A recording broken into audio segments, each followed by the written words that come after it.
महाभारत में अनुशासन पर्व में पितामह भीष्म कहते हैं कि यदि 12 साल तक लगातार एक कार्य किया जाए तो कार्य सिद्ध हो जाता है। गोकुल में एक अद्भुत भक्त हुए कृष्णदास जी, ये उन्होंने सुन लिया, उनके मन में भाव आया, वो गए माला बना करके ठाकुर जी के पास, बोले ठाकुर जी 12 साल तक लगातार माला पहनाने आऊंगा, 13वें साल की जब सुबह होगी तो आपको माला पहनने मेरी कुटिया में आना। अब कृष्णदास रोज माला बनाते, रोज ठाकुर जी के पास ले जाते और रोज ठाकुर जी को याद दिलाते कि आज इतने दिन हो गए। अब 12वें साल का आखिरी दिन था। ठाकुर जी को बोले ठाकुर जी कल आपकी बारी है, कल 13वें साल की पहली सुबह है और यदि कल आप नहीं आए तो मैं कभी आपके पास नहीं आऊंगा। भोजन की तैयारी की, सारी रात लगे रहे। सुबह प्रातः काल इंतजार करने लगे कि ठाकुर जी अब आएंगे अब आएंगे। शाम हो गई, ठाकुर जी नहीं आए। आ गया गुस्सा, सारा 56 भोग उठाया, अपनी पोटली में बांधा और देख करके मंदिर की तरफ, कोई नहीं है कृष्ण विष्णु, पत्थर की मूर्ति है वो, सुनता तो आज आ जाता, सुनता ही नहीं है। और बड़बड़ाते हुए जा रहे हैं। आगे से गैयों का एकदम झुंड आ रहा है लगातार। तो एक बालक आवाज दे रहा है, अरे बाबा सुनो, रुको, इतनी सारी गैया आ रही हैं, टक्कर लग जाएगी, धक्का लग जाएगा, गिर जाओगे, रुक जाओ थोड़ी देर। रुक गए कृष्णदास जी।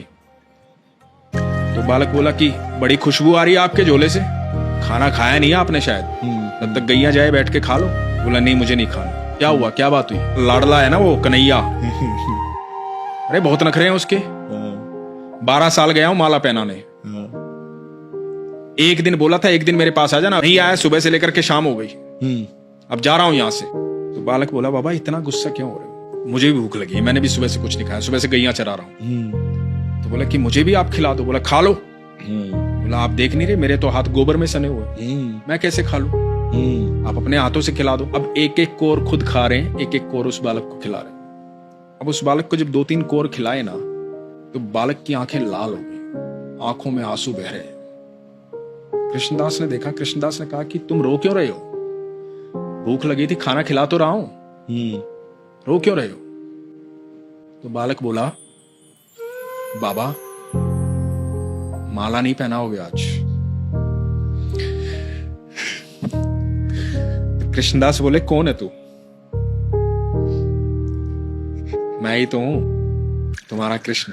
बोला बाबा जब तुम माला पहनाते हो ना मुझे ऐसा लगता है कि मेरा आलिंगन कर रहे हो। आज सुबह से वो आलिंगन महसूस नहीं हुआ, सुबह से इंतजार कर रहा था। भक्तों ने बहुत भोग लगाया पर मैंने किसी के हाथ का खाना नहीं खाया, मुझे मेरे कृष्णदास के हाथों से खाना खाना था।